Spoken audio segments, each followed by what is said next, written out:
উপমহাদেশের অন্যতম প্রাচীন রাজনৈতিক দল আওয়ামী লীগের প্রতিষ্ঠা বার্ষিকী আজ। স্বাধীনতা গণতান্ত্রিক আন্দোলনের নেতৃত্ব দানের অহংকার।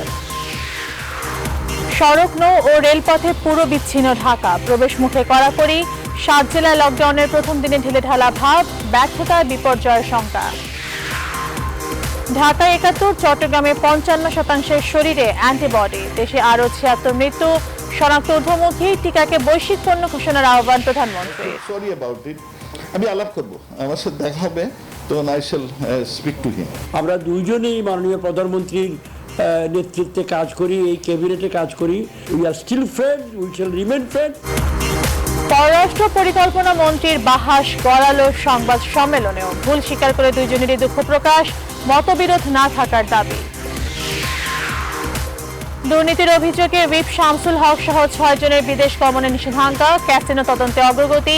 সীমান্ত পেরুতে বাধা বিমানের সাবেক এমডি মুমিনের। জোর করে নয়, বোট ক্লাবে মদ খান পরিমণি নিজেই। সামাজিক মাধ্যমে ভিডিও ভাইরাল। নারী পাচারের অভিযোগে গ্রেপ্তার নদীসহ 7 জন রিমান্ডে। এবং শেখ রাসেলের বিভিন্ন পদে কর্মকর্তাদের নাম ঘোষণা করলেন চেয়ারম্যান সাইম সোভান আনভীর। ফুটবল ও টেবিল টেনিসের স্ট্যান্ডিং কমিটি।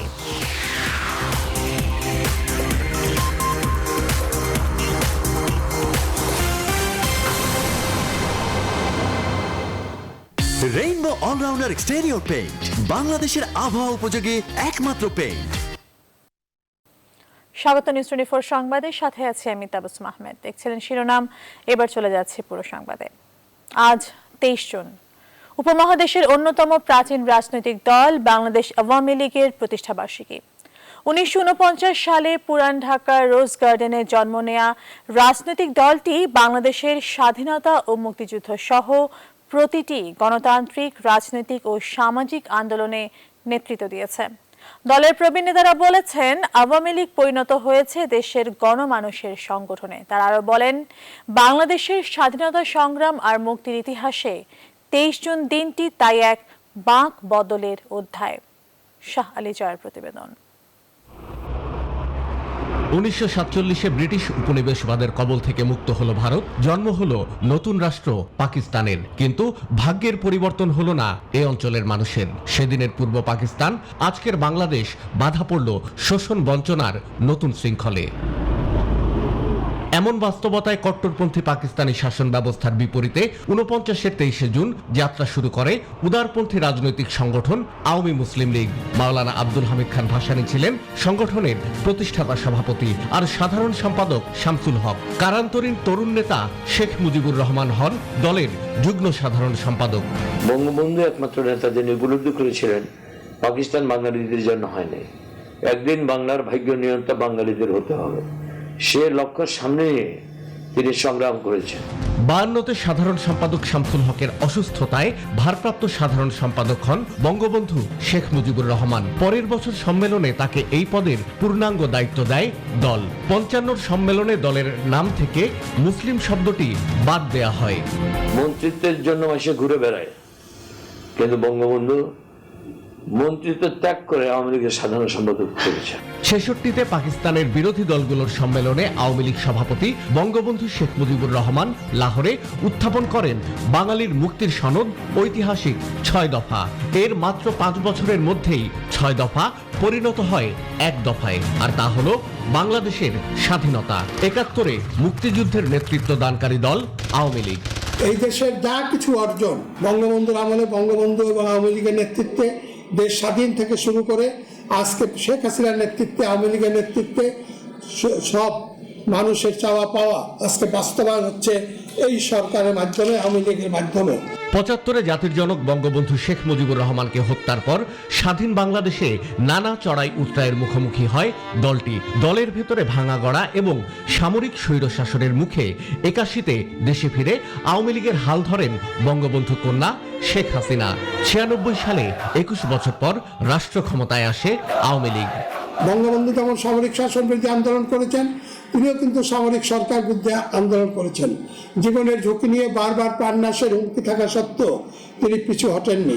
2009 সাল থেকে 3 মেয়াদে ক্ষমতায় থাকা মুক্তিযুদ্ধে নেতৃত্ব দেয়া দলটির লক্ষ্য বাংলাদেশের মানুষের অর্থনৈতিক মুক্তি নিশ্চিত করা। নিরন্তর সেই সংগ্রামে নেতৃত্ব দিয়ে চলেছেন আওয়ামী লীগ সভাপতি প্রধানমন্ত্রী শেখ হাসিনা।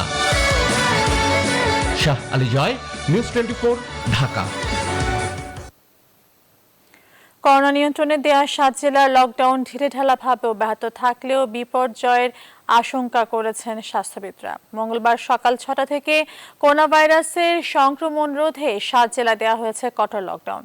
লকডাউন ঘোষিত জেলাগুলোতে প্রবেশ ও বের হওয়ার মুখ বন্ধ করে দেওয়া হয়েছে। বিভিন্ন গুরুত্বপূর্ণ পয়েন্টে স্থাপন করা হয়েছে পুলিশের চেকপোস্ট। বিস্তারিত ডেস্ক রিপোর্টে।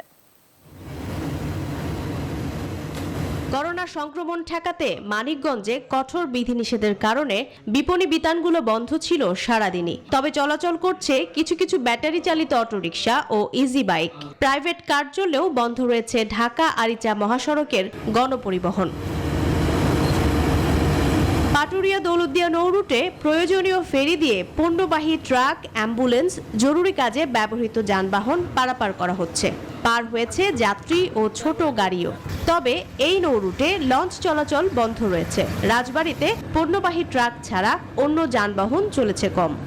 যে ছোট খাটো গাড়িগুলো চলাচল করছে প্রত্যেকটির ক্ষেত্রেই যথেষ্ট কারণ আছে, যেটি হচ্ছে দেখা যাচ্ছে তারা স্বাস্থ্যসেবার সাথে জড়িত অথবা তারা কৃষি এবং জরুরি সেবার সাথে জড়িত। এই গাড়িগুলোকে ছাড়া অন্য কোনো সাধারণ যাত্রী পরিবহন আমরা চলাচল করতে দিচ্ছি না।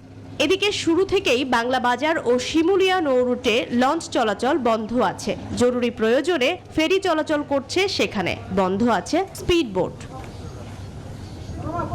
গোপালগঞ্জে সকাল থেকে জেলা শহরের বিভিন্ন পয়েন্টে পুলিশ অবস্থান নিয়ে লকডাউন কার্যকর করার চেষ্টা করেছে। তারপরও আইন শৃঙ্খলা বাহিনীর চোখ ফাঁকি দিয়েছে অনেকেই। শহরের প্রধান কাঁচা বাজার খোলা থাকলেও তুলনামূলকভাবে ক্রেতা ছিল কম। গাজীপুরে সাধারণ মানুষের চলাচল ছিল কম, তবে বিভিন্ন তৈরি পোশাক প্রতিষ্ঠান খোলা ছিল। অনেক কারখানা শ্রমিকদের আসা যাওয়া নিশ্চিতে নিজস্ব যানবাহনেরও ব্যবস্থা করেছে। স্বাস্থ্যবিদরা মনে করছেন লকডাউন যদি ঢিলেঢালাভাবে হয় তাহলে বিপর্যয় ঘটবে। যদি আমরা এবারে 7টি জেলাতে সঠিকভাবে লকডাউনটাকে কার্যকর করতে পারি, একটি সুসমন্বিত ব্যবস্থাপনা গড়ে তুলতে পারি এবং অন্য যেসব জায়গায় লকডাউন দেওয়া হয়েছে সেখানেও যদি সমন্বয়হীনতার অভাব দূর করতে পারি, তাহলে আমরা সফল হব এবং ভাইরাসকে প্রতিরোধ করতে পারবো। আর যদি সেটি করতে ব্যর্থ হই তাহলে আমাদের সামনে একটি ভয়াবহ দুঃসময় অপেক্ষা করছে বলে অনুমিত হচ্ছে। বিশেষজ্ঞরা বলছেন আগামী 1 সপ্তাহ দেশের করোনা পরিস্থিতির জন্য খুবই গুরুত্বপূর্ণ। Desk report, news 24। ঢাকার প্রবেশপথের লকডাউন কতটা কার্যকর হচ্ছে তা সরেজমিনে জানাতে রাজধানীর আব্দুল্লাহপুর থেকে যুক্ত হচ্ছেন সহকর্মী সুলতান আহমেদ। সুলতান, অন্য জেলার মানুষকে আপাতত ঢাকায় আসতে না দেওয়ার যে প্রচেষ্টাটি কতটুকু আসলে কার্যকর হচ্ছে?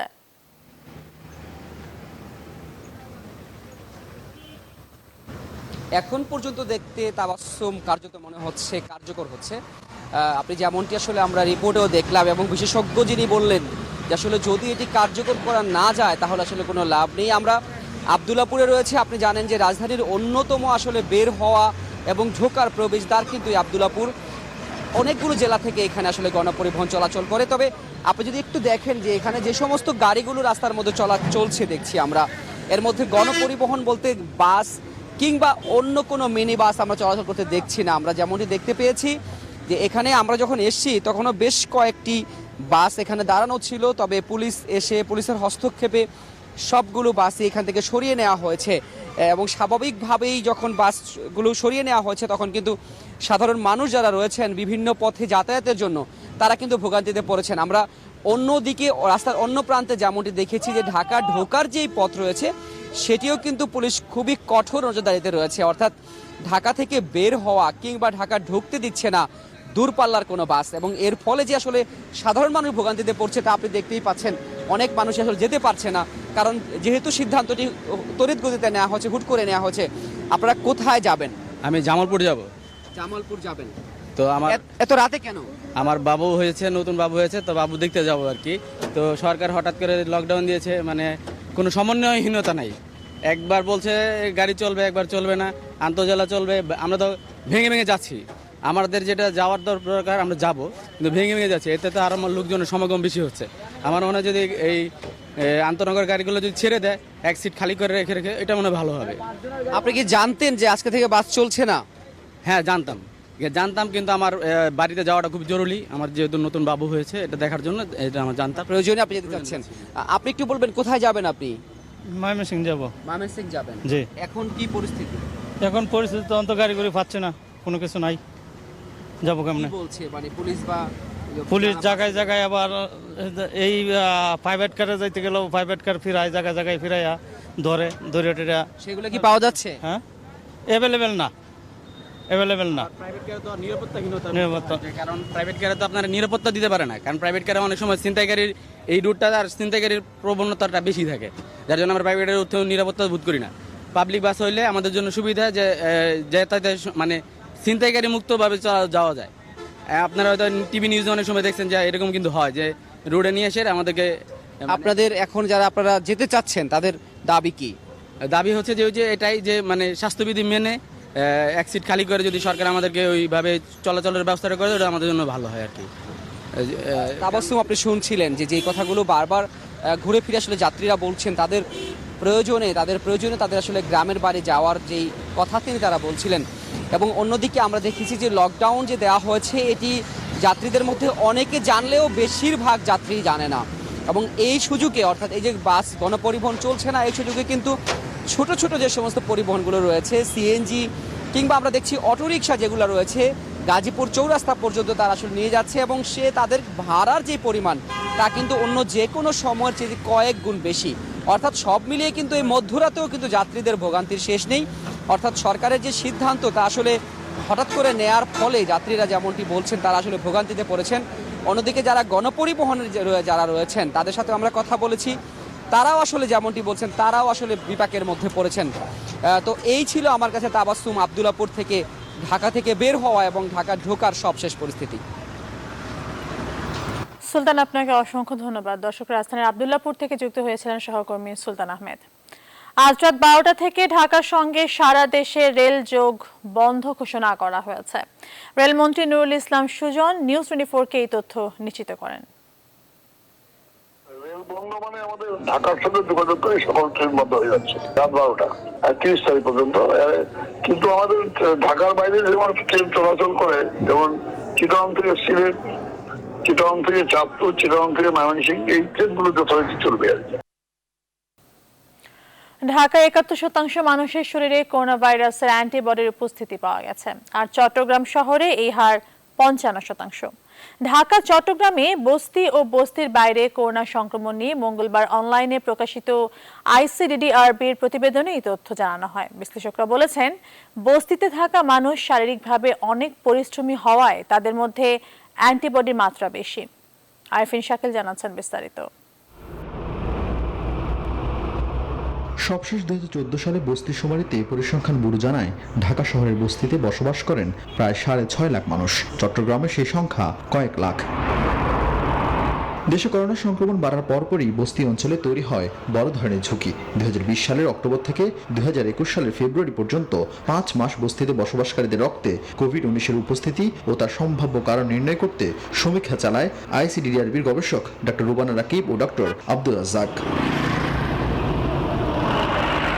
ঢাকার করাইল, ধলপুর, মিরপুর ও চট্টগ্রামের শহীদলেন, কাটাপাহাড়, আকবশা অঞ্চলের বস্তি ও বস্তি সংলগ্ন বাহির এলাকায় বসবাসকারী মোট 3220 জনের উপর চালানো সমীক্ষা দেখা যায়, বয়স্ক তরুণদের মধ্যে অ্যান্টিবডির হার প্রায় সমান। নারীদের মধ্যে অ্যান্টিবডির হার 70.6%, যা পুরুষদের তুলনায় বেশি। ঢাকা এবং চট্টগ্রামে দেখা যাচ্ছে যে ঢাকাতে ইসলামের নন ইসলামের একই রকম ট্রেন্ড ছিল। নন ইসলামে 70 হাইয়েস্ট ছিল মোর দেন 65 ইয়ার্স, বিকজ এখানে নাম্বার অফ সাবজেক্ট বেশি ছিল। আর আমরা জানি যে ইসলাম যে ইউজুয়ালি এল্ডারলি মানুষ কম থাকে, যারা ওয়ার্কিং ফোর্স, যারা ওয়ার্ক করতে পারে ওই এজটাই বেশি থাকে। এর কারণ হিসেবে গবেষকরা বলছেন, বস্তিতে খেটে খাওয়া মানুষের সংখ্যা অনেক থাকায় অ্যান্টিবডির হার সেখানে বেশি। যেখানে ইয়াঙ্গার এজ গ্রুপ বেশি সেটা একটা খেটে খাওয়া মানুষ বেশি, তাদের আপনি এই স্টাডিতেও দেখছেন যে যাদের ফিজিক্যাল অ্যাক্টিভিটি বেশি তারা লেস ভালনারেবল। সব জায়গায় আসলে সমানভাবে সংক্রমণটা হচ্ছে, কোথাও অ্যাসিম্পটোমেটিক বেশি, সেটা হয়তো হেলদি ইয়াং অ্যাডাল্টস এর মধ্যে সেটা বেশি, এবং সেই জন্য বস্তিতে তুলনামূলকভাবে আমরা অ্যান্টিবডি পাচ্ছি কিন্তু ডিজিজ কম পাচ্ছি। গবেষণা প্রতিবেদনে আরো বলা হয়, স্বল্প শিক্ষিত, অধিক ওজন, উচ্চ রক্তচাপ ও ডায়াবেটিস যাদের রয়েছে তাদের রক্তে কোভিডের উপস্থিতির হার দেখা গেছে, তবে কম নাক মুখে কম স্পর্শ করা ব্যক্তিরা। কোভিড থেকে রক্ষা পেতে ব্যায়াম সহ 4টি পরামর্শ দেন স্বাস্থ্য বিশ্লেষকরা। আরিফিন শাকিল, নিউজ 24, ঢাকা। দেশে 24 ঘন্টায় করোনা ভাইরাসে আরো 76 জনের মৃত্যু হয়েছে। তাদের মধ্যে পুরুষ 42 জন ও নারী 36 জন। এই সময় করোনা শনাক্ত হয়েছে 4846 জনের। রোগী শনাক্তের এই সংখ্যা গেল 2 মাসের মধ্যে সবচেয়ে বেশি। এর চেয়ে বেশি করোনা রোগী শনাক্ত হয়েছিল গেল 14 এপ্রিল 5185 জন। মঙ্গলবার বিকেলে স্বাস্থ্য অধিদপ্তরের সংবাদ বিজ্ঞপ্তিতে এসব তথ্য জানানো হয়। 24 ঘন্টায় সবচেয়ে বেশি 27 জনের মৃত্যু হয়েছে খুলনা বিভাগে। এরপর ঢাকা ও রাজশাহী বিভাগে 14 জন করে এবং চট্টগ্রাম বিভাগে মৃত্যু হয়েছে 10 জনের।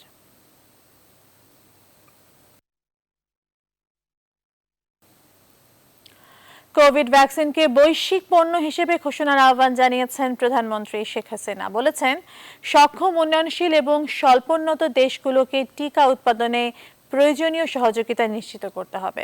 কাতারের রাজধানী দোহায় আয়োজিত কাতার ইকোনমিক ফোরামের আলোচনায় ভার্চুয়াল প্ল্যাটফর্মে যুক্ত হয়ে এসব কথা বলেন তিনি।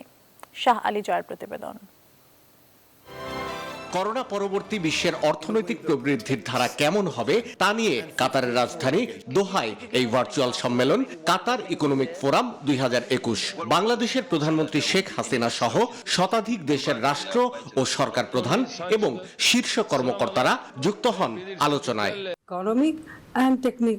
ভাষণে প্রধানমন্ত্রী শেখ হাসিনা বলেন, করোনার বৈশ্বিক দুর্যোগ মোকাবেলায় ঐক্যবদ্ধ উদ্যোগের বিকল্প নেই। The COVID-19 vaccines should be declared as global public goods, and the developing countries and LDCs that have capacity be given the necessary support to produce the vaccines. As we are witnessing the challenges, we need to take immediate, collective and concerted actions together to help mitigate the impact of the pandemic through expanding trade, business and investment for our common prosperity. Covid পরবর্তী পরিস্থিতি মোকাবেলায় টেকসই অর্থনৈতিক পরিকল্পনা প্রণয়নের উপরও গুরুত্ব দেন প্রধানমন্ত্রী। We have been observing the rise of populism, anti-globalization sentiments and economic protectionism around the world. We have to stand together to strengthen multilateralism. We need to ensure peace and stability everywhere in the world. The COVID-19 is a litmus test for the global solidarity. এ সময় তথ্য প্রযুক্তি, পাট এবং নবায়নযোগ্য জ্বালানি খাতে কাতার সহ মধ্যপ্রাচ্যের দেশগুলোকে বাংলাদেশে বিনিয়োগের আহ্বান জানান প্রধানমন্ত্রী Sheikh Hasina. Shah Ali Joy, news 24, Dhaka. Thank you all. Vaccine দিতে যুক্তরাষ্ট্র প্রথমে তেমন গরজ দেখায়নি বলে জানালেন পররাষ্ট্রমন্ত্রী একে আব্দুল মোমেন। তবে যুক্তরাষ্ট্র প্রেসিডেন্টের টেবিলে স্থানীয় প্রবাসী বাংলাদেশিদের আবেদনের প্রেক্ষিতে দেশটি বাংলাদেশকে টিকা দিতে রাজি হয়েছে বলে জানান তিনি। যুক্তরাষ্ট্র থেকে ফিরে সংবাদ সম্মেলনে মন্ত্রী এই তথ্য দেন। ঈদের এই 2-3 ছুটিতে তারা 1654 জনের সই সংগ্রহ করেছে। সংগ্রহ করে প্রেসিডেন্ট বাইডেনের টেবিলে সেই দরখাস্তটা পাঠান, আর তারপর পরিপ্রেক্ষিতে আমেরিকান সরকার আমাদের ভ্যাকসিন দিবেন সেইটার অঙ্গীকার করেন। আমি একটি চিঠি পেয়েছি সেক্রেটারি অফ স্টেট অ্যান্থনি ব্লিংকেনের কাছ থেকে। উনি সেখানে বলেছেন যে আপনাদের কেসে আমরা কনসিডার করেছি, আপনাদের আমরা ভ্যাকসিন দিব, কিন্তু কি পরিমাণ দিবেন, কখন দিবেন কিছুই বলেন না। সামাজিক যোগাযোগ মাধ্যমে পররাষ্ট্রমন্ত্রী ও পরিকল্পনা মন্ত্রীর বাহাস অবশেষে সংবাদ সম্মেলন পর্যন্ত গড়ালো। তবে উভয় বন্ধুত্বের প্রসঙ্গ টেনে পুরো ব্যাপারটি নিয়ে দুঃখ প্রকাশ এবং নিজেদের ভুল স্বীকার করেছেন। সিলেটের রাজনীতির সাথে এর কোনো সম্পর্ক নেই বলেও ব্যাখ্যা দিয়েছেন আব্দুল মোমেন ও এম এ মান্নান। বিস্তারিত জানাচ্ছেন লাকমিনা জেসমিন সোমা। সম্প্রতি কিছু গণমাধ্যমে পররাষ্ট্রমন্ত্রী ও পরিকল্পনা মন্ত্রীর দ্বন্দ্বের কারণে সিলেটের উন্নয়ন ব্যাহত হচ্ছে বলে সংবাদ প্রকাশিত হয়। এ নিয়ে দুই মন্ত্রী ফেসবুকে স্ট্যাটাস পাল্টা স্ট্যাটাস দেন। যুক্তরাষ্ট্র থেকে ফিরে মঙ্গলবারের সংবাদ সম্মেলনে এ নিয়ে জানতে চান সাংবাদিকরা। দ্বন্দ্বের সূত্রপাত উঠে আসে পররাষ্ট্রমন্ত্রীর বক্তব্যে। সম্প্রতি আমার 5 জন কলিগ এই সুনামগঞ্জের এমপি আমার অফিসে আসছিলেন এবং তারা একটা দরখাস্ত নিয়ে আসছেন। রেলের লাইনটার যে রুটটা হচ্ছে ওইটা যেন ছাতক পর্যন্ত। ছাতক একটা ভালো জায়গা। সো তারা আমাকে বলছেন যে আপনি যদি রেলমন্ত্রীকে এই ব্যাপারে লিখেন তো আমরা খুব খুশি হব। সো আমি যেহেতু কানেক্টিভিটির বড় হুতা, তাই আমি ভাবছি বা কানেক্টিভিটি হলে তো ব্যবসা বাণিজ্য বাড়বে, কিন্তু ওখানে ইন্টারনাল পলিটিক্স আমার জানা ছিল না। দুই মন্ত্রী একান্তে সমস্যা না মিটিয়ে কেন ফেসবুকে পাল্টাপাল্টি লিখেছেন জানতে চাওয়া হয় পররাষ্ট্রমন্ত্রীর কাছে। আর একনেক সভা শেষে ব্রিফিংয়ে একই প্রশ্নের মুখে পড়েন পরিকল্পনা মন্ত্রী এ কে মান্নানও। আমার জেলার কিছু মাননীয় সাংসদগণ আমার কোনো ব্যাপারে তারা এক মানসিকভাবে খুব একটা মানে খুশি নন। তার কাছে বোধ ওরা গিয়েছিল, তিনি একটা ডিও দিয়েছেন। আমি with due respect to him আমি মনে করি এটা সঙ্গত ছিল না, কারণ তিনি জানতেন যে সুনামগঞ্জে 6 জন এমপি আছে। আমি যে সুনামগঞ্জের একজন এমপি তিনি ভালো করে জানেন। আই শুড হ্যাভ পসিবলি মান্নানকে প্রথমত জিজ্ঞেস করা যে এরা আসছেন কি করব। আমি সেটা জিজ্ঞেস করি, আমি খুব সরল মনে ডিও পাঠাইতেছি। এই ডিওটা হচ্ছে মূল কন্ট্রোভার্সির কারণ।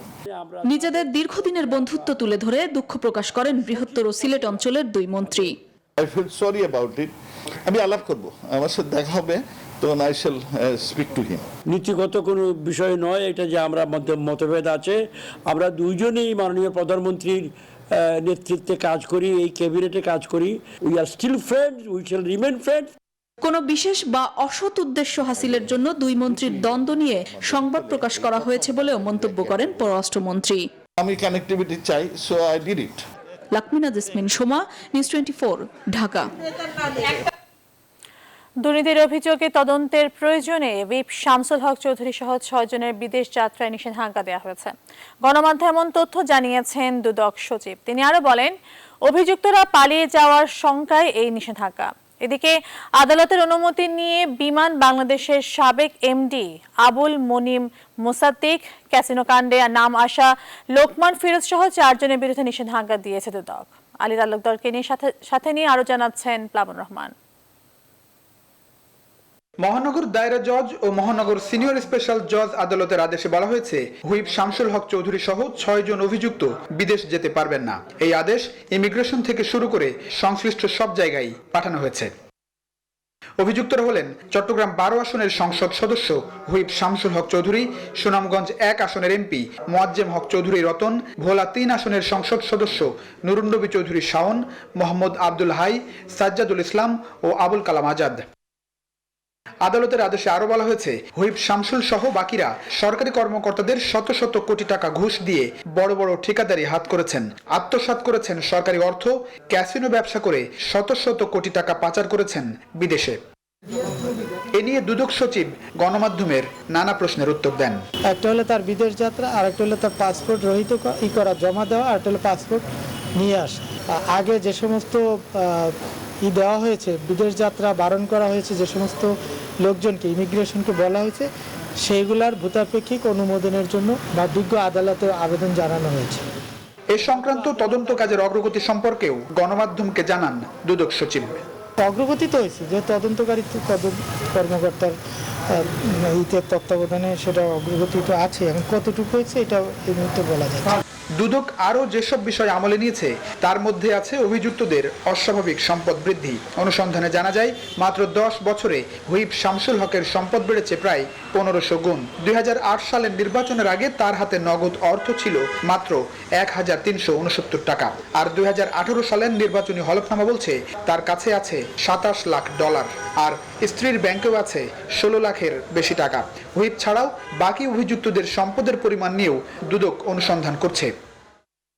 এদিকে আদালতের অনুমতি নিয়ে বিমান বাংলাদেশের সাবেক এমডি আবুল মুনিম মুসাদ্দিক ক্যাসিনো কাণ্ডে নাম আসা লোকমান ফিরোজ সহ 4 জনের বিরুদ্ধে নিষেধাজ্ঞা দিয়েছে দুদক। প্লাবন রহমান, নিউজ 24, ঢাকা। এবার শেখ রাসেল ক্রীড়া চক্রের খবর। গণতান্ত্রিক নির্বাচনের পর সর্বসম্মতিক্রমে পদাধিকার কর্মকর্তা নির্বাচন করেছে শেখ রাসেল ক্রীড়া চক্র। গভর্নিং বডির বৈঠকে মঙ্গলবার পদাধিকার কর্মকর্তাদের নাম ঘোষণা করেন ক্লাবটির চেয়ারম্যান সাইম সুবহান আনভের। পাশাপাশি গঠন করা হয় ফুটবল ও টেবিল টেনিসের স্ট্যান্ডিং কমিটি। নবনির্বাচিত কর্মকর্তাদের অধীনে সুষ্ঠুভাবে পরিচালিত হবে ক্লাবের কার্যক্রম, এমন প্রত্যাশা ব্যক্ত করেন শেখ রাসেল ক্রীড়া চক্র নির্বাচনের প্রধান নির্বাচন কমিশনার ইমরুল হাসান। তৌহিদুল ইসলাম জানাচ্ছেন বিস্তারিত। দেশের ক্রীড়াঙ্গনকে সমৃদ্ধ করার লক্ষ্য নিয়ে নবনির্বাচিত কর্মকর্তাদের অধীনে যাত্রা শুরু করলো শেখ রাসেল ক্রীড়া চক্র। গণতান্ত্রিক নির্বাচনের মধ্য দিয়ে 30 জন পরিচালক নির্বাচিত হবার পর এবারে নির্বাচন করা হলো ক্লাবটির পদাধিকার কর্মকর্তা। পাশাপাশি গঠন করা হয়েছে ফুটবল ও টেবিল টেনিসের স্ট্যান্ডিং কমিটি। বসুন্ধরা গ্রুপের ব্যবস্থাপনা পরিচালক ও শেখ রাসেল ক্রীড়া চক্রের চেয়ারম্যান সায়েম সুমান আনভীরের সভাপতিত্বে অনুষ্ঠিত বৈঠকে ক্লাবটির সিনিয়র সহসভাপতি হিসেবে ঘোষণা করা হয় লিয়াকত আলী খানের নাম। ক্লাবটিতে ভাইস চেয়ারম্যান হিসেবে দায়িত্ব পালন করবেন নঈম নিজাম এবং ইমদাদুল হক মিলন। আলোচনা শুরু করতে চাই। স্থায়ী কমিটিতে ডিরেক্টর অফ ফাইন্যান্সের দায়িত্বে থাকছেন মোহাম্মদ ফখরুদ্দিন, ডিরেক্টর ইনচার্জ হিসেবে রয়েছেন ইসমাত জামিল আখন্দ এবং ডিরেক্টর অফ স্পোর্টস হিসেবে থাকছেন সালে জামান সেলিম।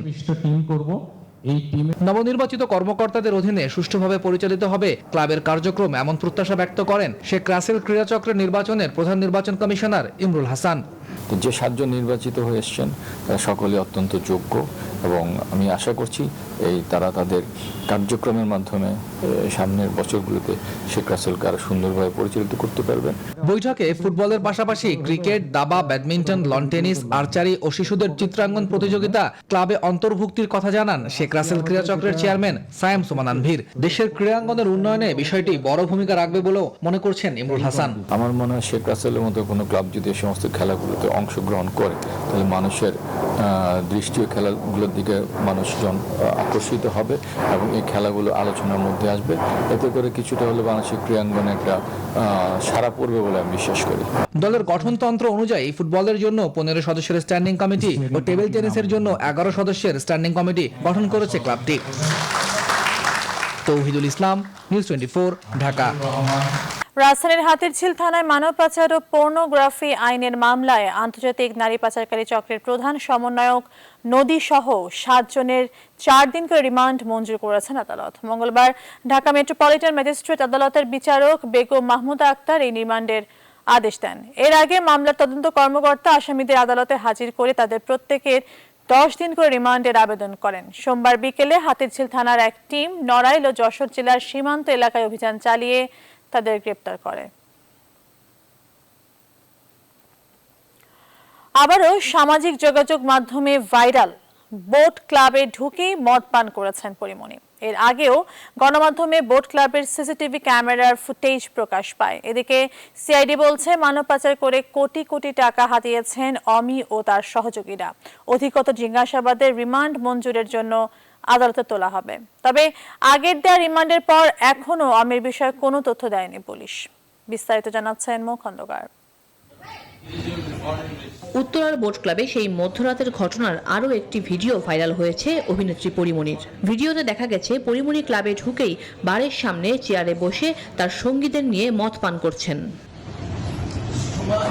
গোয়েন্দা তথ্য বলছে ওই সময় দূর থেকে তাকে মদ পান করতে বারণ করেন বোট ক্লাবের পরিচালনা পরিষদের সদস্য নাসির ইউ মাহমুদ। জানা যায় পরিমণি মদ পানে বাধা পেয়েই বেপরোয়া হয়ে ওঠেন, গ্লাস প্লেট ভাঙেন এবং নাসির ইউ মাহমুদের দিকে বোতল ছুঁড়ে মারেন।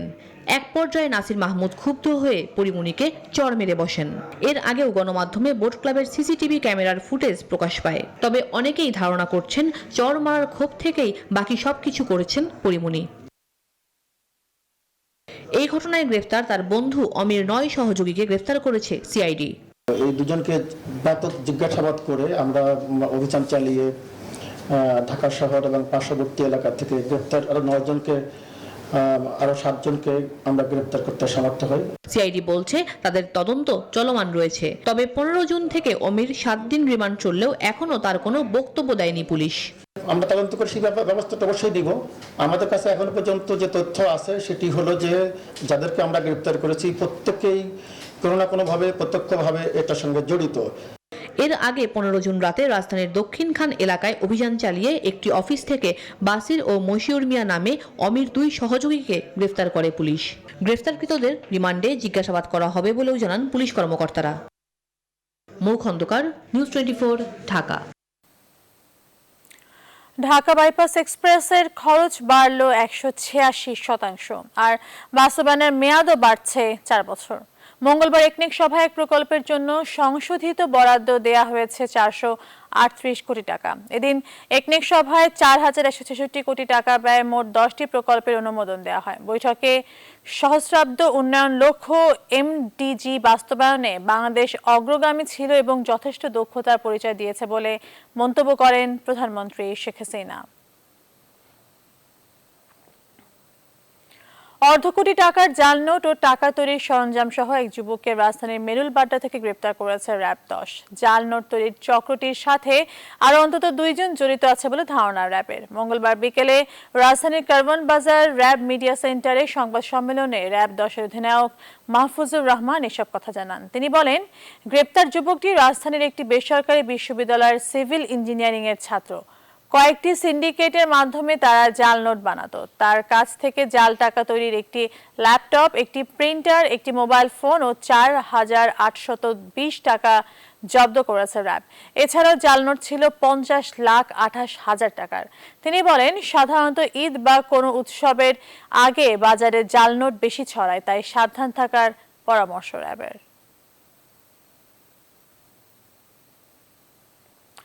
ঢাকা মহানগরীতে ইজি বাইক ও ব্যাটারি চালিত রিকশা বন্ধে 2 সিটি কর্পোরেশন ও ঢাকা মেট্রোপলিটন পুলিশ TMP-কে কঠোর হওয়ার আহ্বান জানিয়েছেন সড়ক পরিবহন ও সেতুমন্ত্রী ওবায়দুল কাদের। মঙ্গলবার অনুষ্ঠিত ঢাকা যানবাহন সমন্বয় কর্তৃপক্ষের বোর্ড সভার সভাপতির বক্তব্যে সরকারি বাসভবন থেকে ভার্চুয়ালি যুক্ত হয়ে এই আহ্বান জানান মন্ত্রী। পদ্মা সেতু করতে পারে, সেই দেশের রাজধানী আনলিভেবল সিটি কেন হবে? এইসব বিষয়গুলো, জটিলতাগুলো অবসান না হলে আনলিভেবল হয়ে থাকবে। চিকিৎসকদের বরাত দিয়ে বিএনপি মহাসচিব মির্জা ফখরুল ইসলাম আলমগীর বলেছেন, দলের চেয়ারপারসন খালেদা জিয়ার লিভার ও অন্যান্য জটিলতার চিকিৎসার জন্য বিদেশে যাওয়া প্রয়োজন। এই পরিস্থিতিতে খালেদা জিয়াকে বিদেশে চিকিৎসার জন্য দ্রুত ব্যবস্থা নিতে সরকারের প্রতি আহ্বান জানিয়েছে বিএনপির জাতীয় স্থায়ী কমিটি। মঙ্গলবার এক সংবাদ সম্মেলনে মির্জা ফখরুল এই কথা জানান। কোভিড জটিলতায় এবং দীর্ঘদিন কারাগারে থাকার কারণে কোনো চিকিৎসা না হওয়ায় হার্ট, লিভার ও কিডনির সমস্যা বেশ জটিল হয়ে ওঠে। দীর্ঘদিন হাসপাতালে থাকার ফলে হাসপাতালের জনিত ব্যাকটেরিয়া সংক্রমণে আক্রান্ত হন 2 বার। চিকিৎসায় সুস্থ হয়ে উঠলেও হাসপাতালে দীর্ঘদিন অবস্থানকালে এই ধরনের ব্যাকটেরিয়া সংক্রমণ আবারও হতে পারে বলে তারা মনে করেন। তার লিভার ও অন্যান্য জটিলতার চিকিৎসা বিদেশে কোনো উন্নত কেন্দ্রে হওয়া প্রয়োজন। আবর্জনায় ভরা খাল থেকে বোতল টোকাতে গিয়ে রাজধানীর খিলগাঁওয়ের তিলপাপাড়া বাসাবো খালে পড়ে নিখোঁজ হয়েছেন এক ব্যক্তি। ফায়ার সার্ভিসের 2টি ইউনিট ধারাবাহিক চেষ্টায়ও নিখোঁজ ব্যক্তিকে উদ্ধার করতে পারেনি। এলাকাবাসীর অভিযোগ, আবর্জনায় ভরা খালের কারণে এই অবস্থা। ওয়ার্ড কাউন্সিলররা জানালেন নিজেদের দায়সারা বক্তব্য। অল্প বৃষ্টিতেই জলজট আর যানজটে পড়ে চরম ভোগান্তির শিকার হতে হয় রাজধানীবাসীর। মঙ্গলবারও ছিল সেই একই চিত্র। দক্ষিণ সিটির পল্টন, ফকিরাপুল, শান্তিনগর এবং শাহজাহানপুর সড়কে পানি জমে। হাঁটু থেকে কোমর পানিতে চলতে না পেরে বাড়ি ফিরতে দেখা যায় অনেক কর্মজীবীকে। তালুকদার বিপ্লব জানাচ্ছেন বিস্তারিত। মঙ্গলবার ভোর থেকে মাঝারি ও হালকা ধরনের বৃষ্টি। কয়েক ঘন্টার এই বৃষ্টিতে মৌচাক, রাজারবাগ, শাহজাহানপুর, পল্টন, ফকিরাপুর এলাকার প্রধান সড়ক তলিয়ে যায়। কোথাও কোথাও ছিল হাঁটু থেকে কোমর পানি। অফিসে যাইতে আরো 1-1.5 ঘন্টা লাগতে পারে, এরকম একটা অবস্থা। এখানে তো যানবাহন বাড়তেছে কিন্তু বিকল্প রাস্তা হচ্ছে না। গোটা রাস্তায় কোথাও পানি খায় না, কিন্তু প্রতিবার আসে এই জায়গাটা আসে ওর গোটা শরীরটা ভিজতে হবে। সবচেয়ে বেশি ভোগান্তিতে পড়েন কর্মজীবী মানুষেরা। জলজটের সঙ্গে তীব্র যানজটে অফিসে না গিয়ে বাড়ি ফিরতে দেখা যায় অনেককে। কাউকে বলার নাই, এটা তো যারা ঠিকাদারি কাজ করে এরাই হচ্ছে এই কাজগুলো করে। ওয়াসার থেকে এখন সিটি কর্পোরেশনে নিয়েছে, আশা করেছিলাম যে অগ্রগতি হবে। সুপরা আছে, এখন অফিসে কিভাবে যাব সেটাই ভাবছি। জলাবদ্ধতা নিরসনে খাল এবং ড্রেনগুলো পরিষ্কার রাখার বিকল্প দেখছেন না স্থানীয় জনপ্রতিনিধিরা। চেক করে এই লিকেজগুলো বের করতে হবে। আর সবচেয়ে প্রথম যেটা বললাম, নগরবাসীকে সচেতন হতে হবে, নদীগুলো আপনার নব্যতা ফিরে আনতে হবে, দেন আপনার সুফল পাওয়ার সম্ভাবনা। আদারওয়াইজ একা পক্ষে কোনো গভর্নমেন্টের পক্ষে এটা সম্ভব না। দক্ষিণের এই অবস্থার কিছুটা বিপরীত চিত্র উত্তর সিটিতে। কিছু পদক্ষেপের কারণে মিরপুরের কাজীপাড়া, শেওড়াপাড়া ও রোকেয়া সরণির মতো এলাকায় ছিল না কোনো জলাবদ্ধতা। তালুকদার বিপ্লব, নিউজ 24, ঢাকা। এবার ফার্স্ট সিকিউরিটি ইসলামী ব্যাংক অর্থ বাণিজ্যের সংবাদ।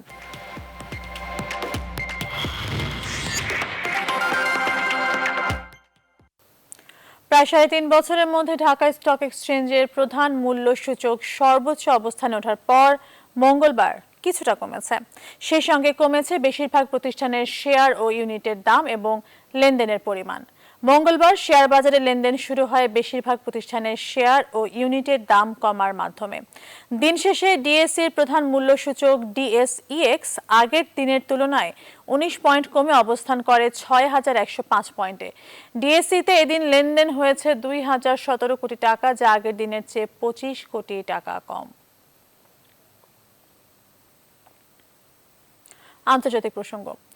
মানবাধিকারের অপব্যবহার এবং ক্ষয়িষ্ণু গণতন্ত্রের কারণে ইউরোপীয় ইউনিয়ন ও কানাডার পর এবার যুক্তরাষ্ট্র বেলারুশের বেশ কজন ব্যক্তি ও প্রতিষ্ঠানের উপর নিষেধাজ্ঞা আরোপ করেছে।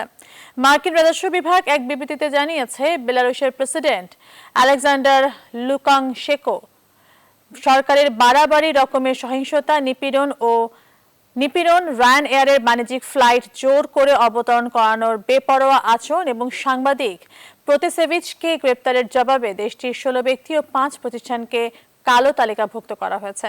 সোমবার যুক্তরাষ্ট্রের আরোপ করা নিষেধাজ্ঞার কবলে পড়েছেন বেলারুশের প্রেসিডেন্ট লুকাশেঙ্কোর ঘনিষ্ঠ সহযোগীরা। এর মধ্যে আছেন তার প্রেস সেক্রেটারি এবং বেলারুশের পার্লামেন্টের উচ্চকক্ষ council of the republic of national অ্যাসেম্বলির চেয়ারপারসনও। প্রাণঘাতী করোনা ভাইরাসে দক্ষিণ আমেরিকার দেশ ব্রাজিলে মারা গেছে 5 লাখ মানুষ। প্রিয়জনদের স্মরণে তাই সোমবার শত শত মোমবাতি জ্বালিয়ে শোক প্রকাশ করেন ব্রাজিলিয়ানরা। সাও পাওলো এবং রিও ডি জেনেরিওর ফ্লোরিয়ানো চত্বরে জড়ো হয় বহু মানুষ। দেশটিতে এত বিপুল পরিমাণ মানুষের মৃত্যুতে প্রেসিডেন্ট জেইর বলসোনাকে দায়ী করে তাকে পদত্যাগের আহ্বান জানান বিক্ষোভকারীরা। বিশেষজ্ঞরা সতর্ক করেছেন, দেরিতে টিকা গ্রহণ এবং স্বাস্থ্যবিধি রক্ষার ক্ষেত্রে সরকারের উদাসীনতায় ব্রাজিলের পরিস্থিতি আরও খারাপের দিকে যেতে পারে। এবার প্রবাসের খবর।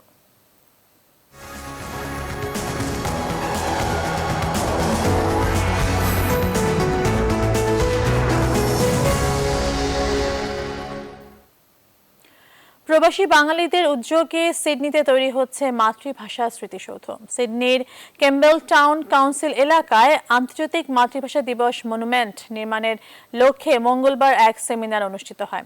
স্থপতি মোহাম্মদ মনিরুজ্জামান প্রস্তাবিত স্মৃতিসৌধের মূল ডিজাইন ও অ্যানিমেশন সেমিনারে উপস্থাপন করেন। Bangladesh, Bharat, Tonga, Samoa, Nepal, Pakistan, Sri Lanka, New Zealand, Australia সহ বিভিন্ন দেশের মানুষ উপস্থিত ছিলেন সেমিনারে। উদ্যোক্তা আন্তর্জাতিক মাতৃভাষা দিবস মনুমেন্ট কমিটির পক্ষ থেকে কোঅর্ডিনেটর কায়সার আহমেদ উপস্থিত সবাইকে স্বাগত জানান।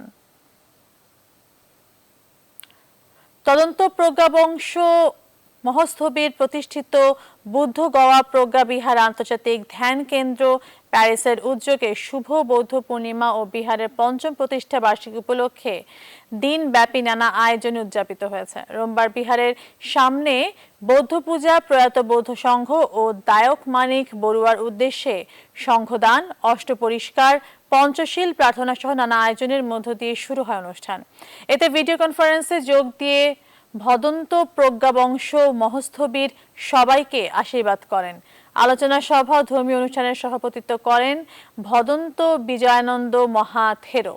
বিহারের সাধারণ সম্পাদক অজিত বড়ুয়ার পরিচালনায় সভায় বক্তব্য রাখেন ভদন্ত কল্যাণ রত্ন থেরো, স্বপন বড়ুয়া সহ আরো অনেকে। সবশেষে স্থানীয় শিল্পীদের পরিবেশনায় ধর্মীয় সাংস্কৃতিক অনুষ্ঠান পরিবেশিত হয়।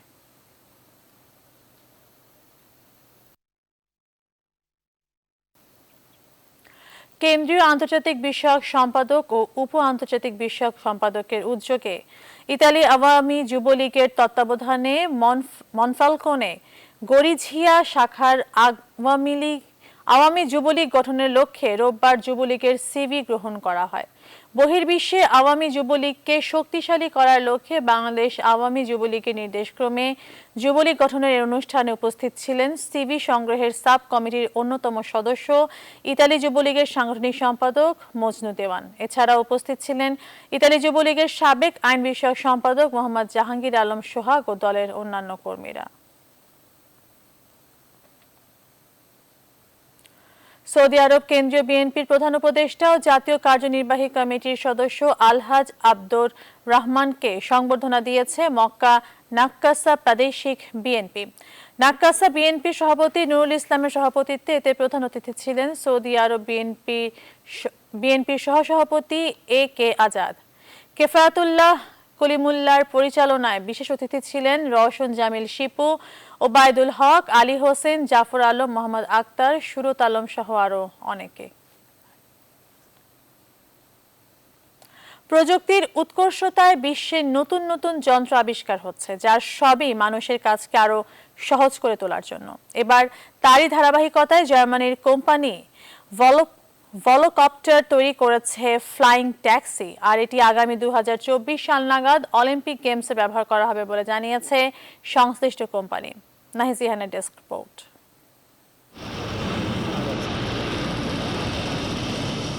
আকৃতিতে ছোট হলেও মিনি হেলিকপ্টারটি দ্রুত সময়ের মধ্যে যাত্রী পরিবহনে সক্ষম।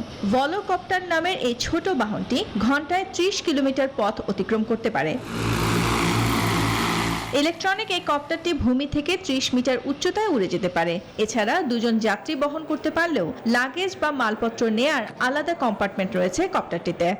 We do not sell Volocities to individual persons. কপ্টারটি চালাতে একজন লাইসেন্স সহ পাইলট দরকার হলেও এর মাঝে রয়েছে অটোমেটিক ফ্লাইং সিস্টেম, যে কারণে ভবিষ্যতে চাইলে কোনো পাইলট ছাড়াই কিংবা লাইসেন্স ছাড়াই পাইলট হিসেবে যাত্রীরা এই ভলোকপ্টার উড়িয়ে নিয়ে যেতে পারবেন। Increasing volumes, we can offer these flights. আগামী 2024 সাল নাগাদ ফ্রান্সে অনুষ্ঠেয় অলিম্পিক গেমসে এই ফ্লাইং ট্যাক্সিটি ব্যবহারের প্রস্তুতি নিয়েছে ভলোকপ্টার নির্মাতা জার্মান কোম্পানি, যে কারণে প্যারিসের লে বোর্গেট এয়ারপোর্টে এর প্রথম উড্ডয়ন প্রদর্শনীর আয়োজন করা হয়। নাহিদ জিহান, নিউজ 24।